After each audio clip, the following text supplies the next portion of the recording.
to our podcast today and to our guest Salam. Thank you for joining us. Thank you for having me.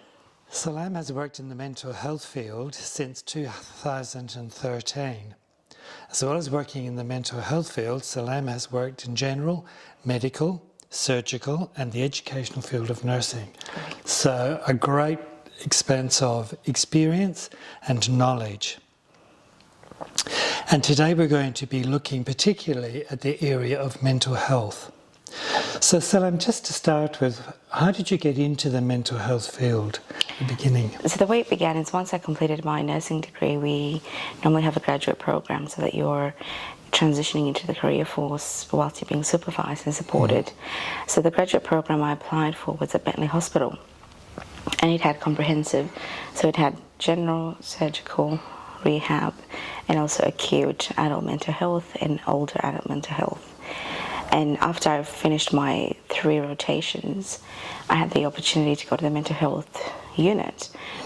And when I was there, I had mixed emotions from firstly being frightened, confused, and seeing how, a debilitating illness that you cannot see with the naked eye has, destroyed a lot of people's lives from all walks of life. And that was at Bentley Hospital. Right. That point you raised about not being able to see mental health or mental ill health is a real sort of issue, and it often leads into the area of stigma and shame. Because I think, when people can see a broken leg, they can understand it. But when they can't see mental ill health, they develop all these theories and these ideas that often are attached to shame and Correct. to stigma. So we really want to today look at those 2 areas. In your experience with nursing, what impact can shame have for a person who experiences an episode of mental ill health?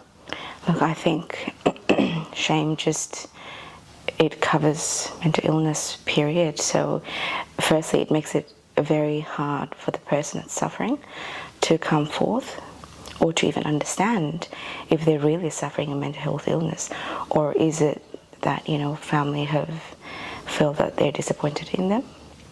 So the symptoms itself is quite clouded for the person, which in turn it takes a long time for them to come forward with it, or they end up in the hospital once they're at a very acute and unwell stage where it's very hard for us to have a substantial therapeutic relationship to decipher what really the underlying issues are. And for a lot of the multicultural groups that do come from, for example, Africa or within, from the Arab countries or Asia, there's already a history of depression that comes from family that they don't know, as a family history. So when they do come here and they struggle to cope, that shame is covered and they just make things look as though they're all okay when they're really not. So a lot of the times I've realized in my industry that the shame that they have, it really doesn't allow them to move forward in life. Firstly, to get a proper treatment, or for even the conversation to take place in their household, because a lot of our families expect us to be okay. And so if you do say something, or if you do appear that you're struggling, you're already bringing shame within your family. And within our community, people talk. There's, competition of this family or the other family, how their child is doing. So that itself is the shame and the stigma involved with it that really is debilitating. Okay. That covers a lot of areas. If I could just go back a bit, you made the comment that sort of in some African and families from Middle Eastern countries, depression is within the family. Can you just elaborate on that point? And the reason why I say that is because we come from a war-torn country, and especially the previous generation, which are our parents, they have been displaced. They have lost, families, properties, and along the way, the children come through the next generation, so that depression in the mother's DNA or in the father's DNA exists. So it passes through, and the way that we have grown up is you just toughen up and you just get on with it. And that's where a lot of education is so important that isn't there. So really a lot of the education too isn't just about, well, correct me if I'm wrong, but the education isn't just about perhaps the depression itself, but about the generational impact of trauma. Yeah. That PTSD that hasn't been addressed, or family haven't healed, and they don't expect themselves to heal just because their environment has changed. They are in a better home, there's peace, that's how they deal with things. But the children tend to suffer the most because the expectation of the children is quite a lot. And this is where I've always said when discussing about mental health is that families need to heal. Because the key, like they say, wisdom starts from home, and the healing needs to begin from home. But due to the cultural and religious implication and expectation, these things are really overlooked. You know, you're kind of expected to pray about it, either fast about it, and just get on with it and just toughen up as a soldier. And that's what a lot of us have grown with. And, you know, mental health illness starts with losing motivation in your passion. It starts with anxiety. Then it manifests into depression. And that depression can severely get worse, where it becomes major depression where you cannot get out of bed. So a lot of young people might be sleeping in every day for possibly months and can't get up, cannot work, don't want to work, or might be up, you know, just having a nightlife and abusing substance abuses and, you know, being in an environment that's not good for them. But families don't understand that because it's a coping mechanism for a lot of the youth here. But it's really that depression kicking in, the anxiety, the feeling of loneliness, hopelessness. And when these things build up, the symptoms, it manifests into self-harm and suicidal ideation.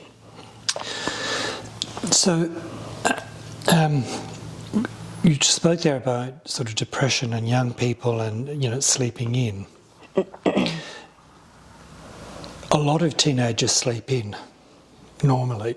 There's the healthy one, it's healthy. So how would, for example, a parent listening to us talk who may have a teenager sleeping in, what would be some of the other things that they should be looking for if they are concerned that their child is experiencing, for example, anxiety or depression, rather than not simply sleeping in, because sometimes that can be just adolescent. Absolutely. Yeah. So what are some of the other things?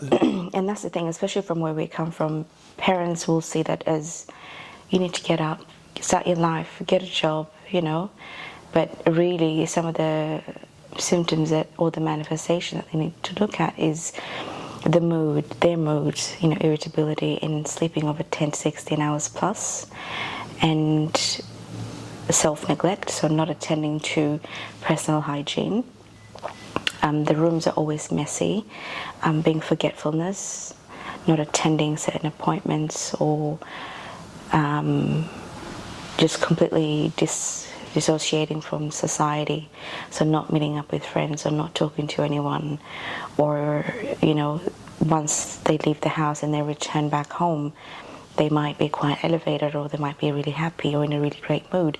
So that the differentiation will be very evident, but parents need to keep a close eye on this, because you'll be able to pick it up if you observe enough the differences when they're always at home or they're sleeping in and they come back at home, because maybe they might be, you know, utilizing some illicit substance when they get back home, or you'll see that some of their friends don't come, or you might want to know where they're going. So these things are the first signs that I always say to parents: make sure you start noticing and start discussing these things before it gets too late. So just to recap some of those issues there, so you've got really parents looking for a cluster of behaviour patterns in terms of sleeping in, lack of motivation, perhaps being, poor diet, not eating well, changing friends or disassociating from the friends. So there's quite a lot there that parents can be on the lookout for. Especially the main one I'd say is losing hobbies, like their normal, like let's say if they're into sports or they have certain activities that they used to religiously attend maybe once a week, once a fortnight, and normally maybe some friends might come in and check, and if they don't, then you know something is wrong. So there's a lot of self-neglect around that, and mainly the big thing is the sleep.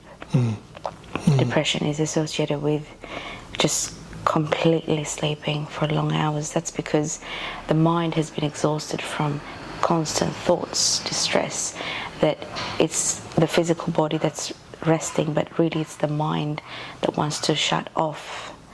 And that's where it starts, and this goes on for weeks and months. So it's not like your average, someone's, let's say, sleeping in for 5 hours 1 week and then the next week. No, it's an everyday thing, and it's very consistent. So one of the other points you mentioned earlier was about how shame often stops people getting help in time. So it's really, from what you say, important for parents to be aware of these things so that they can get help early. And the thing is, the shame is not only on the person that's suffering mental health illness, it's also the parents. From my observation, being in Australia for 20 years, is that from the Caucasian group, there is no shame. If anything, they seek that support for their children as soon as possible. If they see a sign of depression, or they can't cope, or they're struggling with high school or university, we have patient admission as soon as possible. And I really appreciate that. It always makes me wonder if other parents didn't have that shame associated with it, we could save so many lives before these symptoms manifest. And especially in my community, we've lost a lot of young people to suicide. And all it takes is just to put that shame and stigma down, and just for parents to first listen and maybe just put away their opinions associated with it. And it's a generational thing, because where they come from, in their generation, these things didn't exist, and if they did, there's a lot of family support. There's cousins, there's neighbours, so you're always checked in. So you don't really have that time to have anxiety and depression and distress, and you can't cope because there's always someone there. So when you talk about perhaps the countries from where people have come from and the support that they had there, what is it about the experience of migration? I mean, we have spoken about the impact of war and trauma, but what is it about the experience of migration where families are more isolated here, even if they are within a cultural group? So within the communities here, there's expectation within the different groups, right? That you are expected to have this lifestyle. Despite everything that everyone's been through, there's expectation amongst us all that you're meant to have this kind of standard of life, and that you're meant to have this kind of a vehicle, this way of living, that way of living, and your children are meant to be and act in a certain way, that it's more like competition in a way. Right? So the rest of the issue that comes around it is disregarded, because there's expectation on everyone to do really exceptionally well. Because we've been given the chance to be in such a lovely country that has given us the support. And also the other issue is the cultural and the religious component to it, which makes it, I believe, hard, because for the youth in this day and age, religion is not something that they hang on to. For me, it's different. That's how I cope. It's my religion that helps me get through, but that's because of how I've been raised. But for a lot of them, they might still be raised that way, but they don't want to choose that avenue. So that shame, even if the parents do know that their children are suffering, they have the shame to not want to speak up. So they try and disregard it, thinking and hoping, oh no, they'll get over it, oh no, this will happen. Or they might buy them a vehicle or give them money to try and hope, to cover the superficial symptoms, when really it's not the case at all.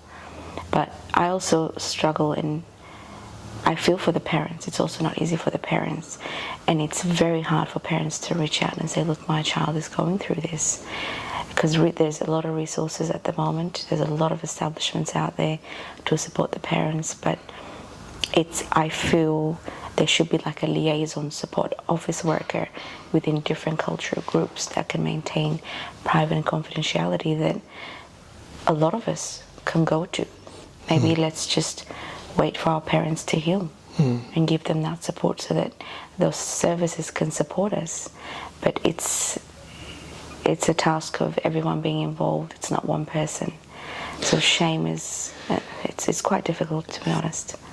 So we've been talking about the impact of shame for families, particularly from different cultural communities, for example, African communities and Middle Eastern communities, and the impact of post-traumatic stress for parents and how that often gets played out in the generation of the children, and the importance of seeking help early.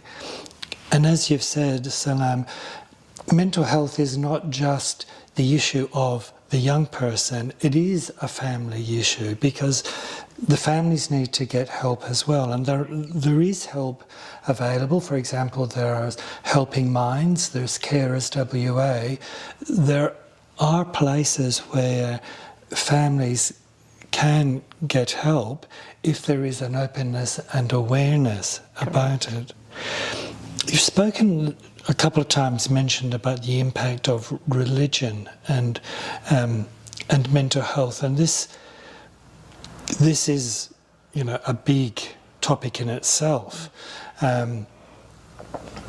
I grew up in a fundamentalist family where it was very much, mental health was not acknowledged. You prayed, and God would heal you, and if God didn't heal you, that was because you either weren't praying hard enough or because God had decided that there was some lesson that you needed to learn. So exactly right. I'm familiar with that background, but what would be helpful for a young person who's perhaps growing up in a religious family, who is struggling with depression, and where he or she is being told, you just need to pray more? Religion is important, all of us, in however way we see it. And religion here isn't the issue. If anything, it's more using religion in a way to utilize it as a healing tool by having religious, priests and sheikhs and brothers and sisters to, I feel, within our community, for them to be provided with current, up-to-date programs or resources, educational session that they can attend, just to have something that they can top up with and have resources that they can be linked and provide networks to, so that when hopefully the approach is there, they know how to approach it, and it's not going to be from a religious perspective. Religion can come in a little bit later. Let's just deal with the acute situation. So I feel if, as a whole community, we have a lot of, the religious individuals to get support from an education perspective, understand and attend courses on anxiety, depression, some of the other illnesses, or maybe because there's a lot of domestic violence as well, and that can result in mental health illness. So if they're trained to pick up on these issues, we can link them up with the resources and keep things confidential so that safety isn't an issue ultimately at the end. Because the other problem is a lot of the youth might have a lot of domestic violence happening at home, and they can't speak because maybe, I don't know, father's beating mother up, or there's a financial abuse. There could be all sorts of reasons there. So they might not want to speak because, yes, there is religion at home, and maybe the priest or the shakedown, the neighborhood knows about that, but he's also stuck. He can't help because the situation is so messy that if we have community support services that they can have, then they can link and support them. That's what I feel. It's a work in progress, but it's doable. Yes. And I think maybe it's something that we all need to approach religious environments and say, look, we've got certain programs, we'd like to invite you in, why don't you come and join us? And then that way we can start to link them with the resources and also give them the confidence to support them, because it's not a one-way street. You're right about, often religion is seen as oppositional, whereas religious practices or spiritual practices, however people understand it and say it, can assist in the person in terms of how they live life with a mental health issue. It's not necessarily that religion heals, but it can add to the quality of life, or it can bring a reduction of anxiety. Oh, totally. So it is about, having those discussions with religious leaders and skilling them, and perhaps changing the framework so that religion isn't in opposition to. Oh, absolutely. But really supporting. And the thing is, they will know what to do with the whole religion approach once they have that education about mental health illness, because a lot of the time all it takes is just someone to listen to what the person's going through, and I kid you not, it changes the outlook of the person. So I feel if we have programs at schools or universities or in big organizations or even in workplaces, that we upskill and provide services and education to provide that change of mentality, I think it could go a long way. And that might give confidence for a lot of parents to even approach them, because a lot of the times it's about maybe marriages falling apart is the only time that they go to, religious environments, but maybe we could do more than that. Yeah. Just in terms of parent support for parents, one of the things that Roots TV does is that they have parenting meetings. Yes, did you want to? Yeah, absolutely. And that's the other thing, like Roots TV does a lot of amazing works that maybe a lot of the community isn't aware of. And I feel, the parenting meeting that's held once or twice a week, a month, my apologies, depending on some of the issues that do exist, I think it's a great platform for parents to meet, for conversation to take place, for issues to be discussed, because the solutions and resources are there. It's a matter of putting that shame and stigma of what will other people think if I come here. Your child doesn't need to be in trouble for you to attend these meetings. It's just a matter of wanting to educate yourself and provide further support for your children when it needs to be, or if there is a need later down the track. And, as parents, it can be a lonely experience. Absolutely. I had 4 children, and, when you go through things, it's often you feel alone, you feel that you're the only one going through something. And so availing yourself of, parent meetings like Roots TV does allow you the opportunity to realise that you aren't alone, that what you may be going through will be unique to your family and to your background, but it will also be similar to lots of other families that are going through similar things.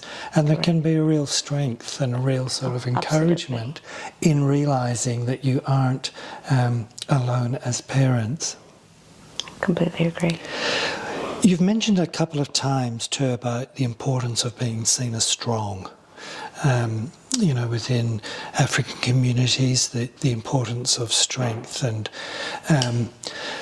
I wonder about the impact of that, particularly on young men who are trying to balance that sense of being male within their communities, but also navigating Australian culture, which is quite different, and how we can create healthier models of what it is to be a male, to be a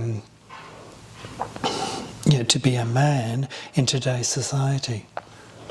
That question is indeed very difficult because it's self-identity crisis that we have.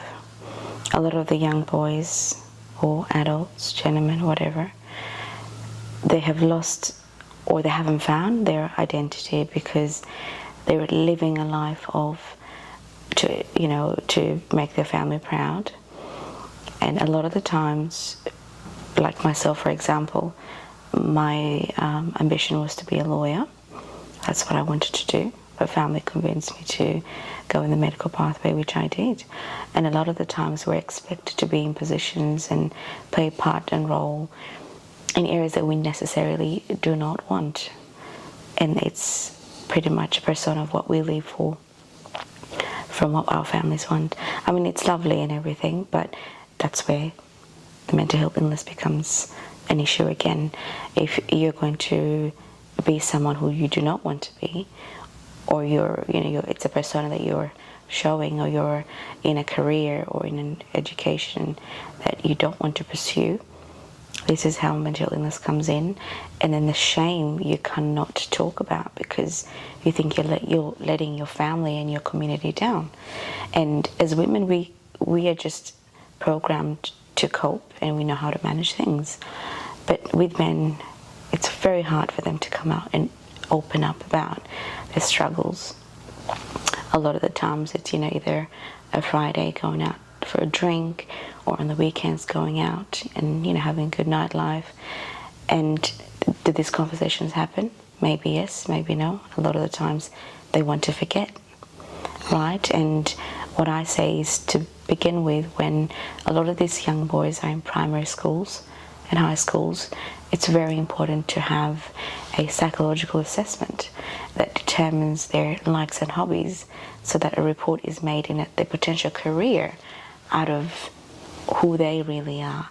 And that should be like a report that's made and discussed with the parents, and those discussions take place with the child, be it female or a male. And so when they go through high school, not everyone wants to go to university. It's something that should be a choice, because when you do go to uni, you pretty much need to put the effort in, and it's not easy if you're mentally not prepared for it.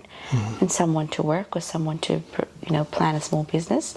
And I think parents should be very patient with allowing their children to have a break, maybe reassess. If they try one course, that's fine.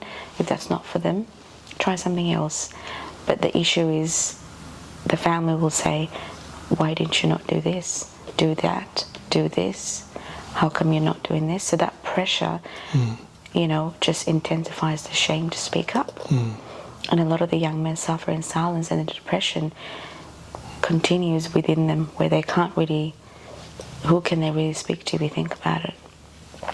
No one really.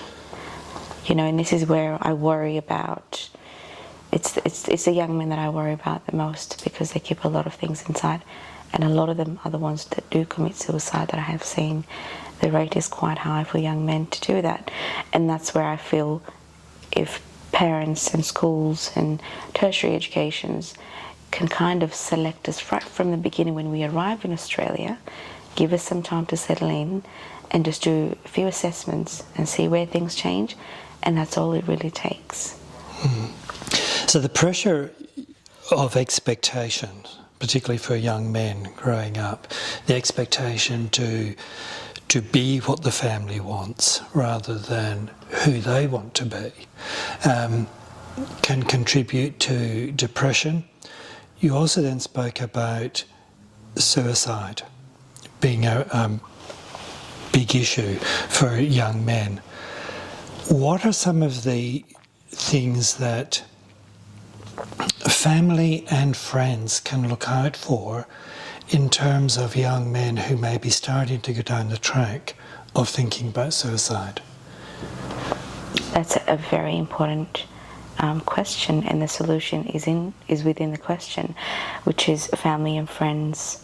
And I really urge a lot of family and friends that do see these signs amongst any one period to obviously firstly speak with the family members of the person, but first check in on the person and say, look, how are you going? You know, what's going on? What's happened? Is there anything that I can do for you?